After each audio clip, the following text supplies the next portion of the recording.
I'm watching Stranger Things until season 5 comes out, but I have no one to talk to about it. Except from you guys, so let's jump straight into it. Season 2, episode 7, 10 talking points, scratch that, 12 talking points, let's get in. Talking point 1, Elle's questioning what's going on. She's at the Terry Ives' house, and then she sees, like, in the files, a missing girl from London was a girl in the Rainbow Room. Talking point number 2, Elle actually finds a girl by a campfire, goes to tell Becky, but Becky's on the phone to the police department trying to turn Elle in. TV says Channel 8, and honestly, it took me a while, but I got it. Elle's on the bus looking for number 8. Elle finds him and says she's looking for her sister. Spiders on this guy's hand. Elle shows her powers and says she saw Callie in the Rainbow Room. They have the same tattoo, they've definitely been in the lab together. Talking about Elle's situation and what she's been in, but Callie has different powers to what Elle does. It doesn't have to be scary though, everything Callie can do, she can create a butterfly, and I feel like that butterfly's got to be important later down the road. Talking point number 5, Callie feels like a piece of her was missing this whole time. Elle now has a home here with the runaways, but she can find people without moving, and she heard what Hop had to say on the radio, or she at least dream heard it. That's weird. Talking point number 6 is we're meeting the whole gang here. Callie saved them all. That's why they all stick with Callie and kind of trust her, but they actually hurt people or kill people who hurt them. Elle could move a train. She needs to find Angra though in order to be able to do this, but she actually moves this train. It wasn't even on tracks. Elle actually feels good after this. She normally feels exhausted and wiped out. Talking point number 7,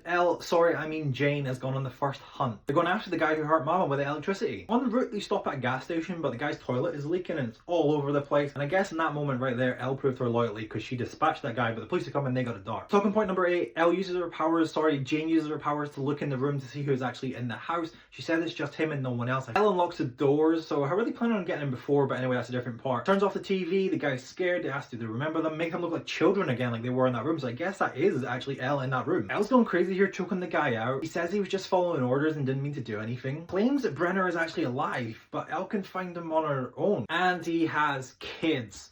I knew this was going to go wrong. Callie is egging Elle on to kill this guy, make him pay for what he did. Elle saves him by taking the gun out of Callie's hand so she can't do anything. Talking point number 9 though, Callie says you can show mercy but don't take her choice of mercy away. Back at home base now though, Elle and Callie are talking and Callie doesn't want Elle to make the same mistakes that Callie made. Callie's playing trick on Elle to try and manipulate her by showing Dr. Brenner being behind her. Elle is free to go, or she can stay and heal the wounds together. Talking point number 10, the police are rolling up. Mick is distracted by asking if they want to play a game of poker. Elle's having flashbacks, she says Mike, she sees Hopper. Of what we just saw in the previous episode, Elle now sees that. The police have broken in now, but Callie plays a mind tricks on the police to make it seem like the gang are not actually there. Then they manage to get outside and get chased down again in the van. The van's all getting shot up. She brings an iron wall up. Elle decides she's going back and says no, but I can save them. Just like Elle on the bus, Callie is looking out the window with the rain. Talking point number 11 is Elle is on the bus. Who is this woman that's just randomly talking to her? And the talking point 12 is the overall score. 7 out of 10. This episode gets a lot of hate for some reason. I don't understand why. It was a breath of fresh air. On to episode 8 though.